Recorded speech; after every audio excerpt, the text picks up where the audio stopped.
Oh. Oh, it's everywhere. Last time out, I took delivery of the Low Rider S, got it started, washed it, and removed some of the broken pieces. Front fender, tank, rear fender, which of course gave me the opportunity to send these parts off for repair and paint. But while I waited, there's a lot more wrong things to make right to get this low rider back on the street. We'll be removing that engine guard, swap out that fork cap, and also we're gonna be working with this crankshaft position sensor, so let's get to it.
That's gonna allow this to drop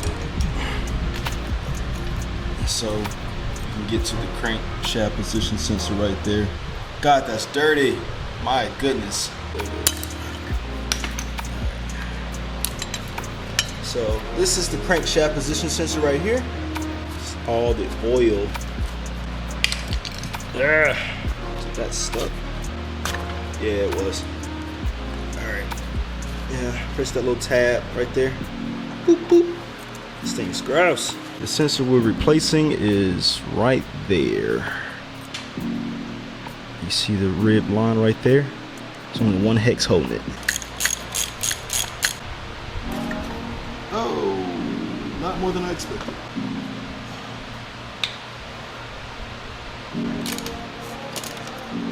And we are done under here.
That wasn't meant for that, but I got lazy.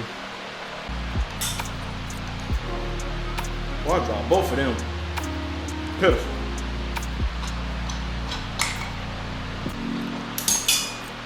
Boy, I'm just dropping stuff.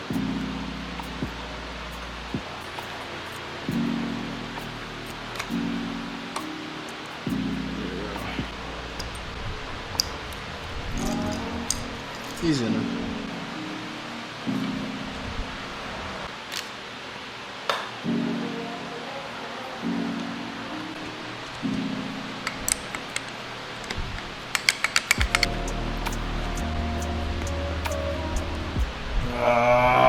is this? Wow, come on, man.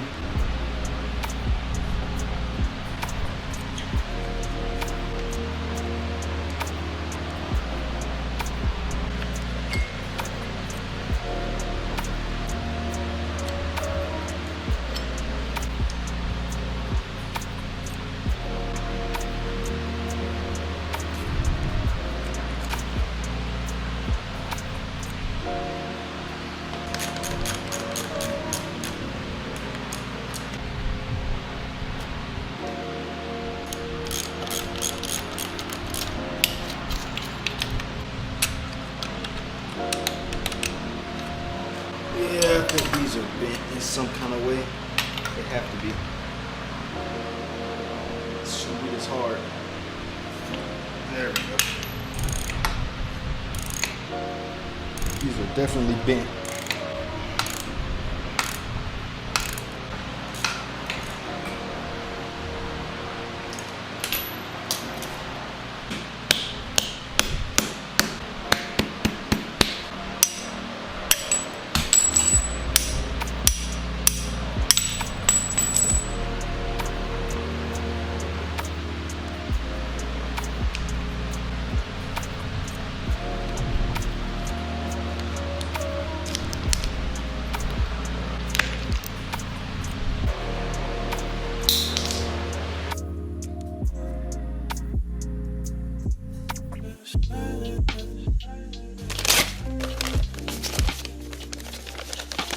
Mr. Brandon, hopefully this helps the project along. Don't know if you collect chips, but threw one in for the store I work at. If you ever visit Denver, look me up. Maybe we can grab a beer. Hey Daniel, that was a very kind gesture of you to not only send me these levers to help the project, but also send me that chip. I appreciate it. Thank you.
Because the bike came with taller bars, it had several extension pieces like this that we're going to be removing. Also, we got this extra extension piece that's not needed.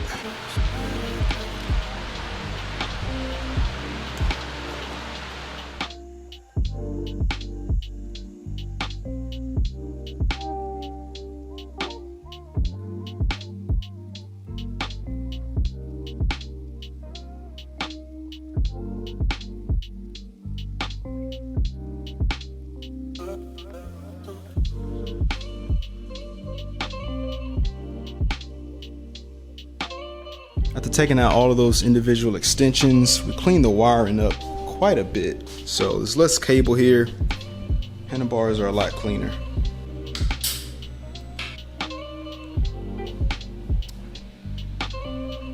Everything works.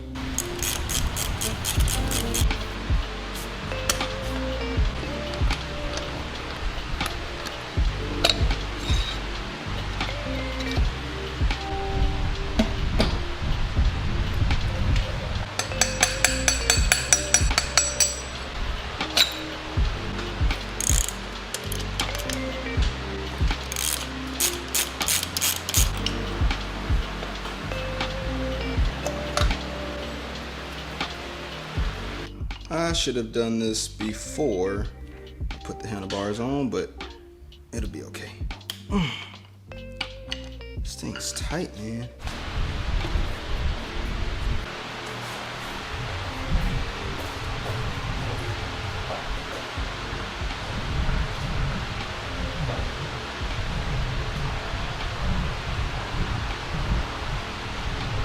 The plan of attack is to loosen these up and lower this fork down a bit so I can get some more space up here. Oh, yeah, see, these forks are nowhere. Wow, look at that. They're not in here. That's tight. Woo. There we go.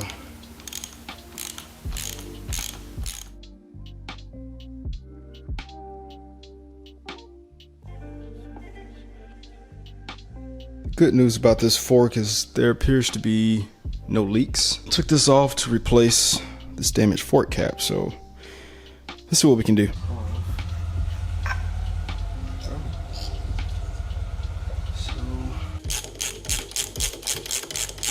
I tell you, this was not a part of the original plan. This was supposed to just, I was not trying to do a rebuild. Wow, why is this on here so tight? Why are you doing your job so well? Got it. Dear goodness. Scuffed up and beat up. And that's what the new one looks like. Not scuffed up and beat up, but got fork oil everywhere. Oh, it's everywhere. Stop it, please. God, no. Stop, please. Stop doing the thing. Stop. Just stop doing the thing, please. Oh, you just won't stop doing the thing, will you? Oh my goodness, it's just gonna drain out. Yeah, that 100% did not go to plan. I'm gonna have to come back and deal with this. If it wasn't obvious before, it should be now. I don't know how to rebuild forks, but we're gonna figure that out. Harley sitting on the jack. Main part of the fork tube. We got the dampener rod, we have the spring, we have the spring collar or spring tube that goes over the spring. This is the dampener alignment. This is, I think, the washer seat. This is what you have to compress to get to. And this is the fork plug. We're gonna be refilling this up with fork oil type E. This is the stock fluid. I know everybody has a different opinion on fork oil, but we're going with OEM. This is the compressor tool that we're going to use to put in here on both sides to compress this down. And this is the dampener rod device that we're going to use to not only bleed the dampener, but also screw onto the ends so we can retrieve it once it's inside the fork tube. And also here's our device that's going to help us get the correct level once we start doing this. I'm very curious to see how this one little bottle is going to be enough. But I gotta be 2 inches from the top of this tube. So far, no leaks. All right, after filling it up, almost to the top. This is where this tool comes into play. I'm gonna screw it on.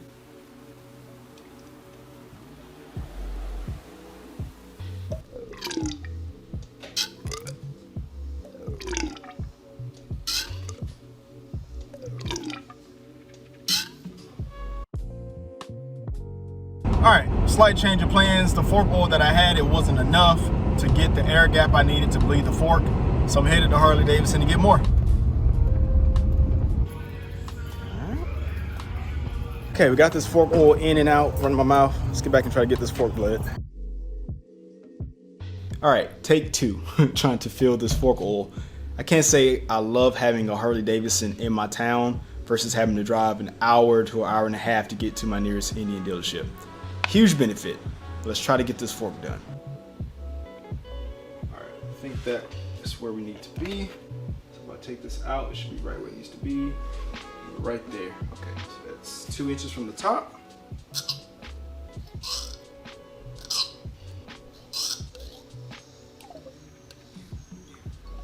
I think we got it. Not hearing any more noises.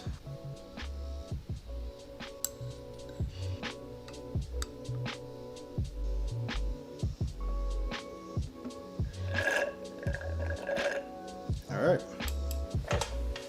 Since this fluid is new, I'm going to put it back in this container. You can fight me. I don't care. Thick end at the bottom. Thick.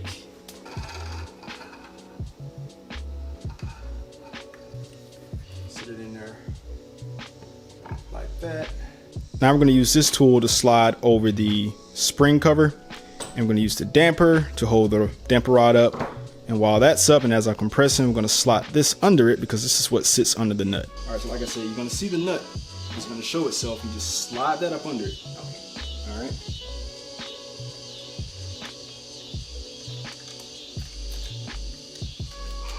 There you go. There you go.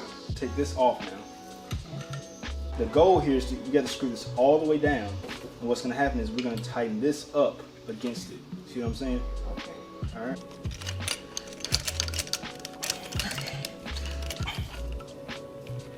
That's probably good. Yeah. All right, I think that's perfect. And once again, my wife has saved my bacon. This fork is done. Thank God Harley forks are not super tight.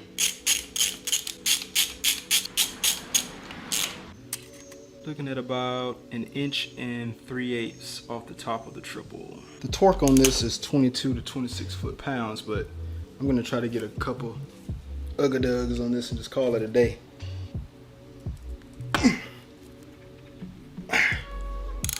I'm gonna say that's good. 1 3/8 inches. All right, we're gonna go with 17 foot-pounds. Harley uses ranges 16 to 20, so we're gonna go 17.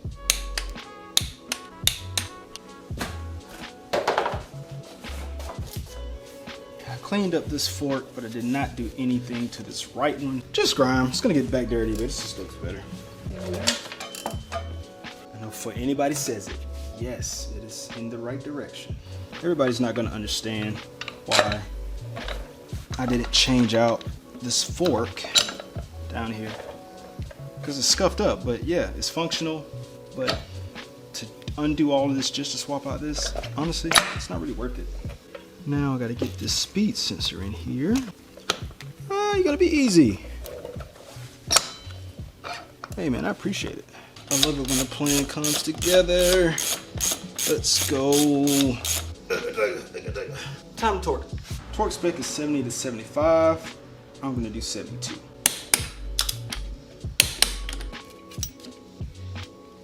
Oh no, that's not good. Apparently, I squeezed the brakes in. That looks even. And who's gonna test it to see if they kill themselves first? Me.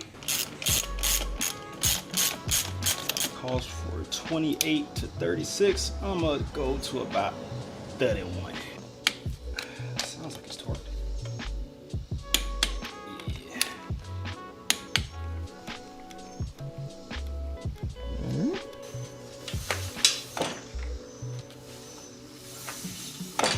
Alright, brakes work. And of course, this pinch bolt for the fork. Done. Took me a little bit longer than it was supposed to, but we got the left fork completely done. Correct fork fluid. We got the wheel back on. Everything is exactly as it's supposed to be. This is what happens when you try to cheat the engineers. We also took more broken bits off the bike. We stopped that oil leak. We got the handlebars in a better position, a non-bent riser position. So it works for what we're trying to do. But next up is time to put some painted pieces back on the bike. I'm not fully on board with the quality of the job, and I ended up snapping one off. in the tank. That looks really freaking good.